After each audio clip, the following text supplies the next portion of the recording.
on. Let me know where you're watching from. That would be really awesome.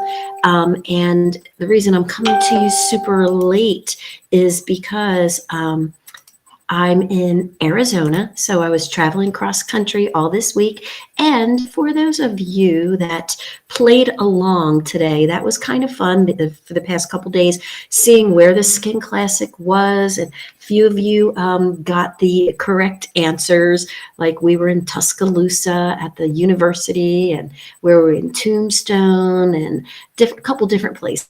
So thanks for all of those fun comments that you gave to me. Hey, Misty, how are you from your bathtub in Mesa? Well, I'm down in near the Tucson area. I'm in a Airbnb called Coyote Canyon. And this was my first day here. And honestly, about an hour ago, that's all you could hear were coyotes all over the place. So it was truly named Coyote Canyon, and lots of fun. So for those of you that are watching, I will have some question and answer too. So be sure to get your questions in here. And I'm also streaming on YouTube and LinkedIn, I believe. So you should be able to see us there too. But if you want to get in on the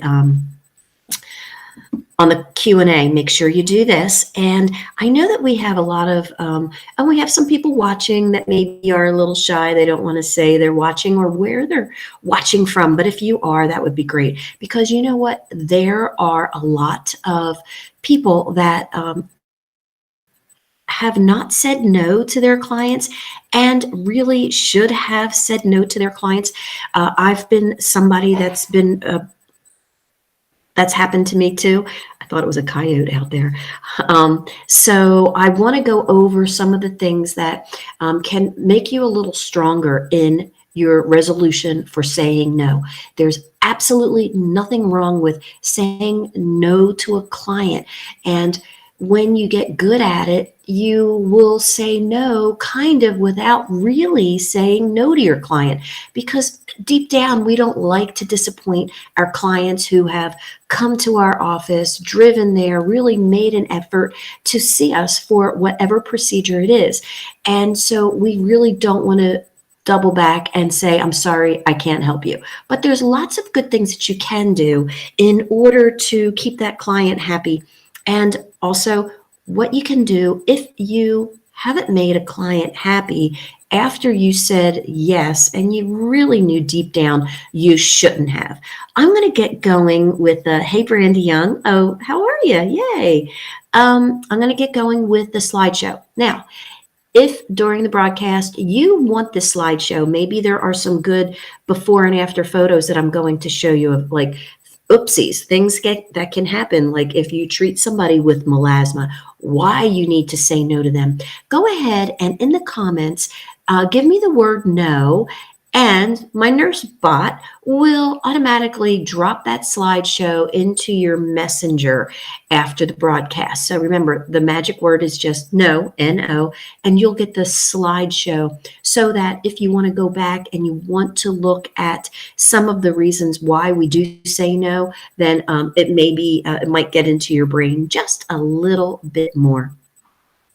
Well, let me just go right here and start. So to treat or not to treat, that's the question, right? No matter what your procedure is, whether it's probably most of you would be thinking about the Skin Classic, but you can really, really think about any of the procedures in your office, even the most innocuous procedures, like maybe a waxing or even a fluffy facial.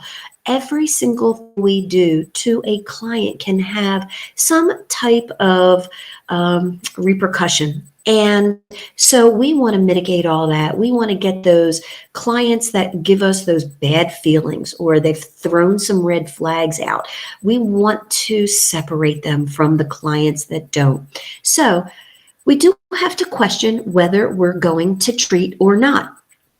And I find it to be a little hard to do sometimes. But if you know your procedure inside and out, and you can really do a kick-ass consultation, the amount of time in your career will be less and less of those clients that you should have said no to. So let me go along here. So there, for those of you that do the Skin Classic or pretty much any procedure that might even involve some kind of light therapy like IPL, laser, these are the kinds of contraindications. So it's so easy to say no to someone, right? If they're pregnant, no. If they have pacemakers, well, I still don't actually say no. I put it in their doctor's court, and if they can have the procedure, I'll do it. Blood thinners, lupus, melasma, lower extremities, moles, and warts. So they're my really hard and fast no's when it comes to, say, the Skin Classic. Now, I do other procedures too, but I'll primarily talk about this because I'm looking over at everybody there, and you guys are Skin Classic aficionados. So I want to make sure that you get all of the details when it comes to the Skin Classic. So those are really hard and fast. Like I say, if somebody has that down on their questionnaire, immediately that puts that little flag in my head that I'm probably not going to be doing their procedure. But at the same time, I'm also trying to break it to them gently and or give them another option so that I can get my out and not treat them, but yet they still have hope, or they know of another way or even practitioner that can help them. So those are my hard and fast no's, right? So, but sometimes we get caught up in them, and we might decide that we are going to do something when we shouldn't have done it. So how do you say no, and why is it so hard? You know, it's a challenge in everyday life, but in our skincare life, it is even more hard. It's because, like I said, we're trying to please people. We know that our clients went to great length to seek us out, come to our office, fill out our paperwork, and they want the procedure. They have seen the advertisements that you do, whether it might be for maybe microblading, Skin Classic, waxing, whatever it is, eyelashes. Those things that clients see think that they automatically qualify as a candidate. Well, that is the reason why we do a consultation. So, and we don't like to say no because, too, we're in the business to make money. But remember, we want to do it morals over money. So when the clients aren't right for the position, don't feel bad about turning them away. Think of a way to turn them away without actually saying no, and you can still keep them as a client. So let's get to the consultation, right? We have to do a good consultation, and that includes really looking at your clients carefully. With us, with the Skin Classic providers, we look with our derm light at certain irregularities that give us pause that we might say no to, and then maybe we'll say yes to, or we thought we were going to say yes, but when we look at them with the derm light, it might be a hard no.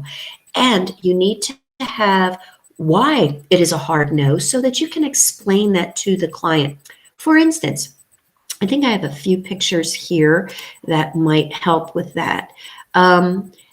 This is just something that happens, and we'll get to this too, but this is normal. You'll have that client that you've said yes to.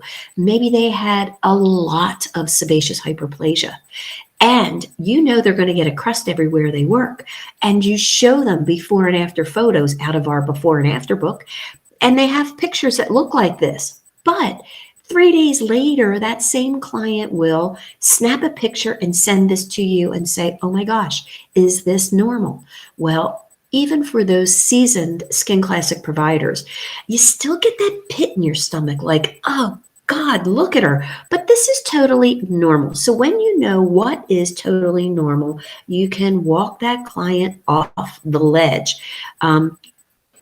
Like this nice man, he had lots, and he was a great model for us, but he knew exactly what to expect, and he took that challenge. He knew he was going to have these red dots, and he was a model for us in a few different Skin Classic trainings, and he welcomed it because he knew after they were gone that his sebaceous hyperplasias would be gone. But not all clients listen, look at the photos, and or really go over the aftercare, which you should go after the aftercare with your client face to face, and then hand them that folded up paper so they can take it with them. But you really need to read it over with them so that they understand.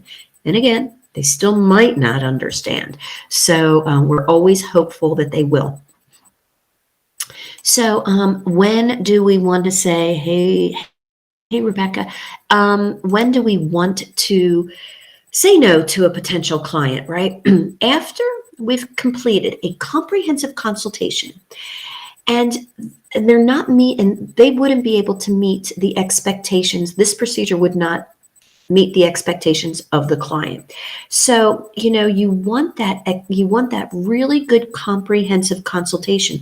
In my office, I always say this to my client. For instance, say they have sebaceous hyperplasia and they're calling, and of course they want to know how much it is. I kind of explain a little bit about that. But I say this, Mrs. Jones, I'm going to do a consultation on you when you come in. But I send them all of the paperwork ahead of time so that they can do it at home online, and then I get it back online. So I can really look at their consultation, which has medical information in there, so that I can rule out all of the no's right away. And then I still need to see my client. I need to see how she reacts to things that I will be telling her. So I can say no to a client after a very good comprehensive consultation, maybe after meeting and speaking to that client, whether it be on the phone. My radar might go up. They're the one that might be saying, well, I went to all of these different practitioners and they couldn't really get my sebaceous hyperplasia under control, or I had my brows microbladed and she went way too dark and they never lightened up. That particular client that will constantly down other practitioners. Well, you're going to be next in line. So if you have a client like that in your chair, just in the back of your mind, think to yourself, I don't want to be one of the other practitioners. So you may need to devise a way to say no. How about if the client has an important event within a timeline that is in the window of your healing time, whether it be like, say, maybe permanent makeup, or maybe they do have sebaceous hyperplasia and they're going to have crusts for 5 to 7 to 10 days. After the crusts are gone, they're going to be pink, right? And still they may be a little upset if they had a wedding to go to. So I typically, when I hear of an important date in a short window of time, in my mind, it's already a big fat no. And of course, sometimes you're going to get that client that says, well, I'm not the bride. I'm just in the wedding party. I really, really, really want it done. Well, I really, really, really won't do it. So very rarely have I done a procedure close to a big event. So that is a big no-no for me. Because I have done it and it didn't go as smooth as I thought it would. So, and if for any reason you guys have a question, make sure that you pop it in next to your name, and also comment with the word no to get the slideshow and the pictures that are coming up in this show. Okay, so we talk about melasma a lot as Skin Classic providers, and you need to know what melasma looks like in order to say no to it. So most skincare professionals can do that. We also have in our manual different pictures of people with melasma, also what it can look like when you treat it. So this melasma on the forehead there was treated and will stay that dark red for at least 3 months. It may revert back to where it was, but I like to show these from time to time so that people can get that ingrained into their brain. We do not treat melasma. It is a super hard no for me and for anyone. Now, I've had a few people say, well, I still treat a few milia and capillaries on my melasma clients, but I will tell you, I don't. I just don't feel like I want to take that risk because sometimes, hey, it might not aggravate it. It may not, but I'm not going to take that risk because it's happened to me a few times, too many. So I don't want that to happen to you. Make sure this is a big fat no for you. A few other no's for me are anything on the lip, the mucous membrane, the legs that have purple capillaries. See those purple capillaries? They're deeper, they're larger, and they're not those bright red ones that we see along the cheek, the nose, those types of things. People that might have lower extremity issues, this nice lady would have said something like, I can't stand these brown spots on my legs or these spots. These are pink spots that are more into the dermis. So you're not going to get these treated, say with our Skin Classic. There aren't many treatments for this type of condition. So it's a heartbreak when we have to say to somebody, I'm sorry, I can't treat you for that. I can send the lady with the purple capillaries to a nurse that may inject with saline solution. So I'm giving my client an out. And then when it comes even to the lip, I don't want to treat them with the lip, say with the Skin Classic. That mucous membrane definitely heals differently. And it's not something that heals easily because of the movement of the mouth and the mucous membrane. But I may send this client to one of my laser buddies down the street that may be able to treat it. So at least if I'm saying no to the client, I'm giving them a way that they can get it treated. So I'm still the good guy, but I'm not going to take these things on, even though you might think, well, gee, the Skin Classic could give that a whirl. Believe me, it's not worth it. It's easier to say no and to not worry about this client any longer. So that is a really, these types of things are things to just say no to. Capillaries in a mole. This is what a mole looks like on the side of the face. And we get a lot of questions in our group, Thermolysis Skincare for Estheticians, where they may not know what something is, take a picture with the derm light, but we don't always know what something is. But we know this is a mole. We can see those capillaries, so we can easily say no to the client. So that for me is a hard and fast no. I can even take a picture with my derm light so that I can show the client why it is I'm saying no. When we say no, we also want to educate our client why we say no. If you have any before and after photos of, say, a client that maybe didn't go as well as you would have liked, but maybe in the long run did well, right? We have some of those clients. I'm going to show you in particular what I mean. But if you have pictures like that, then you're able to tell the client a story of why it's important for you to tell them no and why it's important for them to not really fight you on it. So it is important. Let's see here. So let's see what happens when we've said yes and we regret it. So I've done that more times than I would really like to talk about, but I've been in the industry since 1993. So there's been in it that long. You're going to have things that you do regret. It just happens. So now, to be clear, not every unhappy client is a lawsuit waiting to happen. Now, I know that's what we're thinking in the backs of our minds. I started out doing permanent makeup, and actually permanent makeup has a very low lawsuit number. So, but that still doesn't make you feel any better if you have a very unhappy client or a very agitated or scared client. You know, you feel bad. And a lot of times we're thinking to ourselves, oh my God, I hope this doesn't turn into a lawsuit. We've all been there, and that's exactly what we say. But most of the time, they are not turning into anything of the sort. So a lot of times the clients are very upset. They didn't listen to you during your consultation. They didn't listen during your aftercare spiel.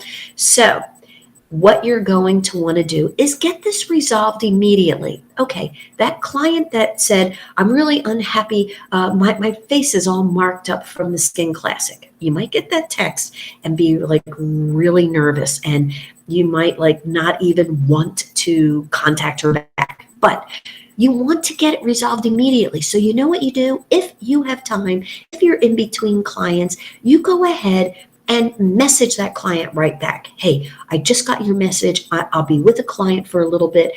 May I call you when I am finished? And this way you can chat with your client.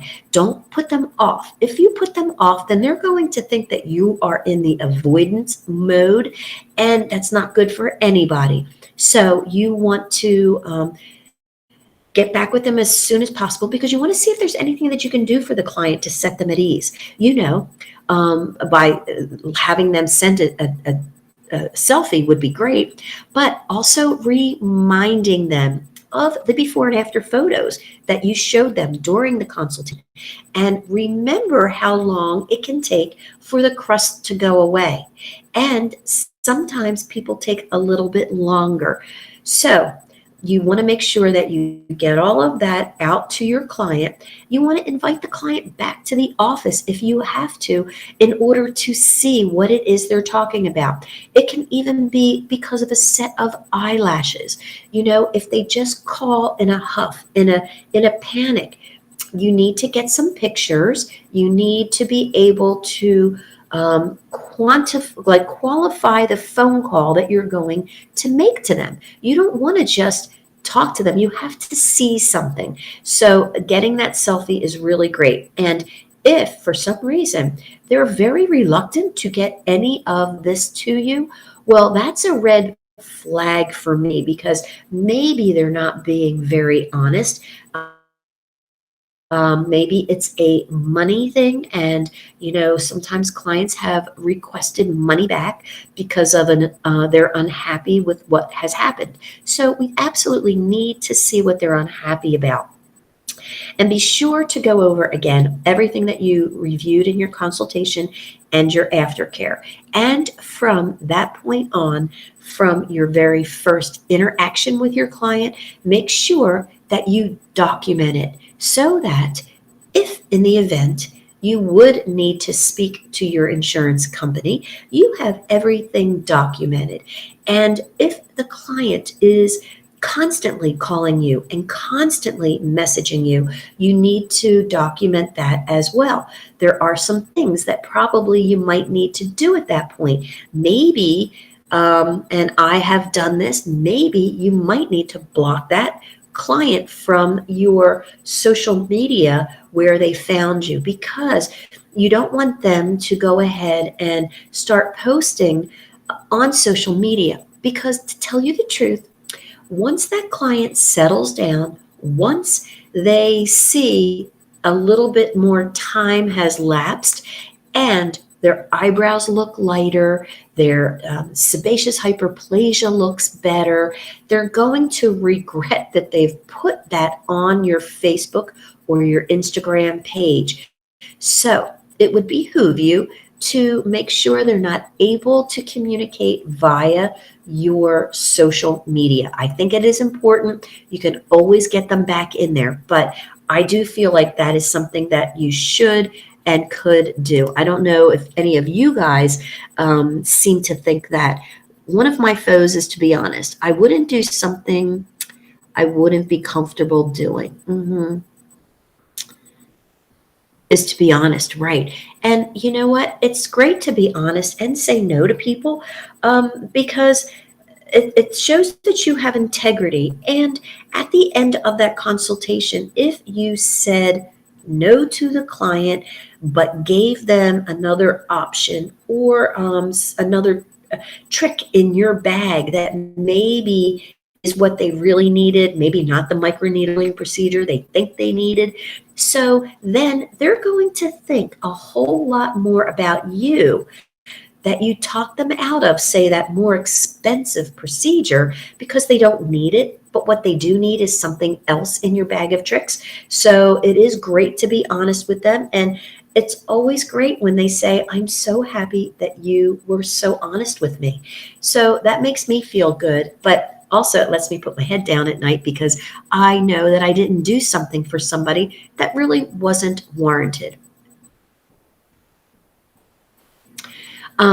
We know a hard and fast rule, warts on the right, we don't do, but these floppy little skin tags, yes, we do. There are some things that are really hard and fast, like I say, that are easy. And if the client has warts, it's an easy no for me. Get all of those easy no's in your head, in your practice, whatever it is.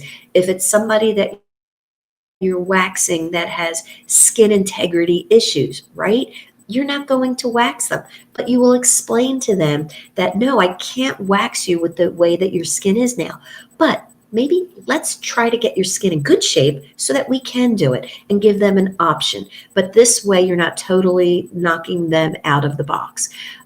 Here's a client that we didn't say no to, and it all turned out very good. Look at the before, the during, and the after, right?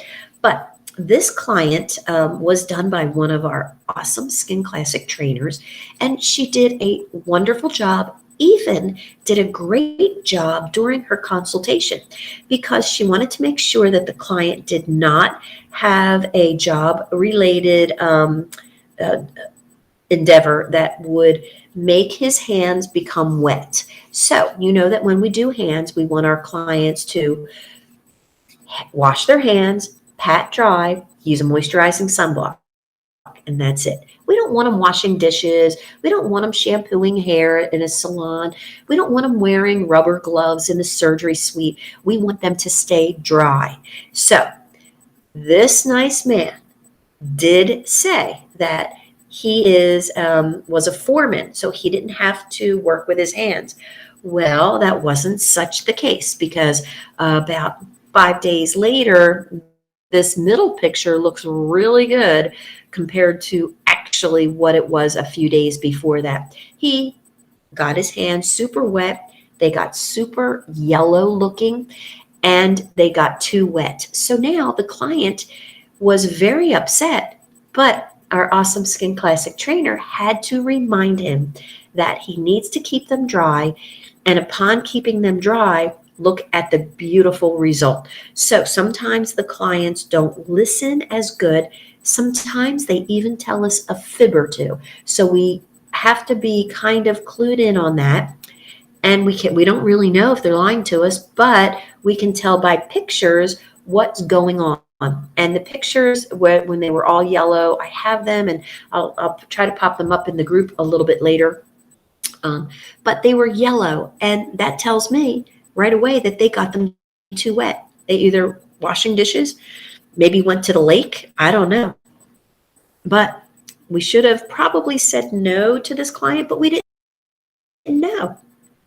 So then the best thing we can do, because we said yes, negate that and to let him know that it will be a longer healing time, but in the long run, he healed beautifully. So let's go on here.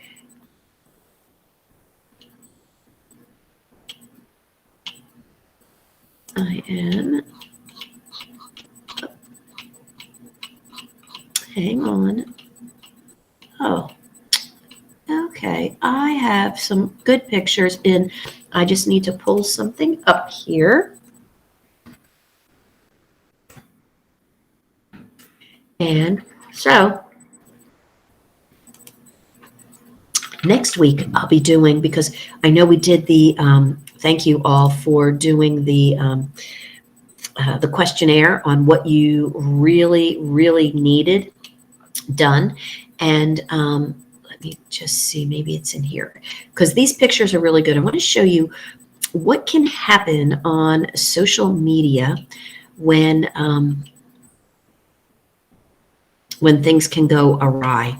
And let's see if I have them in this one here.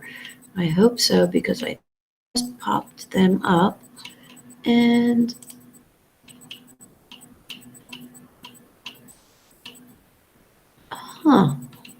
crapola.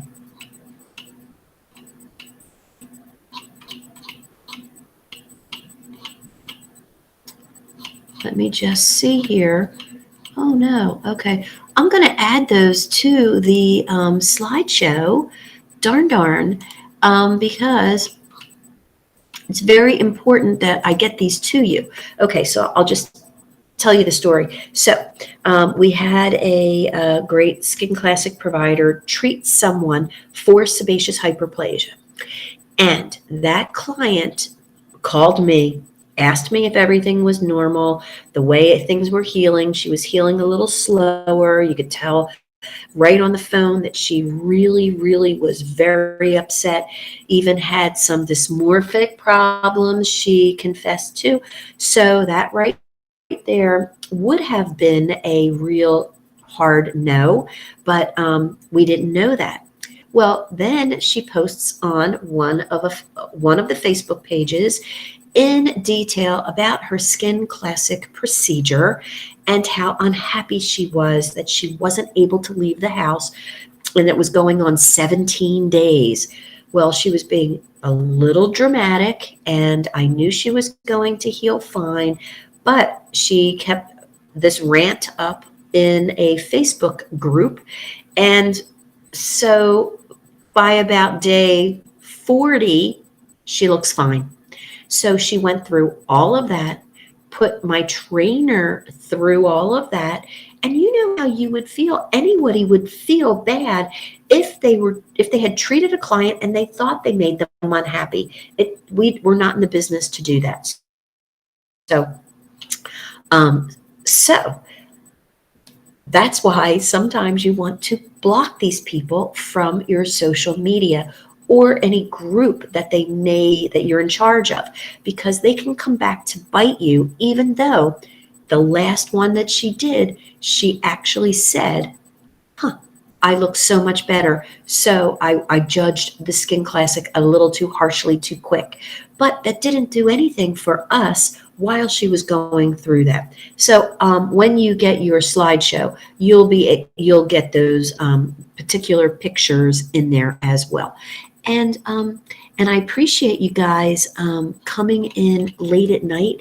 And that's only because I just got to my destination in Arizona, where I will be until February the 10th. So I'm here for a month. I'll be doing my live presentations on Monday as normal, and we'll do the topics that we talked about. Hyperpigmentation will be the first one we do next week. I've done many on the hyperpigmentation, but it always seems to be the one that really makes people pause before they treat, and I'm happy about that. So okay, guys. Well, I don't see any questions, but I'm so happy that you did pop in today. Thank you. Thank you. And thanks for crossing the country with me this week with the Skin Classic. We wound up in some really fun spots like Tombstone and where else? El Paso and Tuscaloosa. We had a lot of fun this week. So you guys have a great evening, and I will see you next Monday if I don't see you in the group during the week. Thanks, everybody. Have a great night. And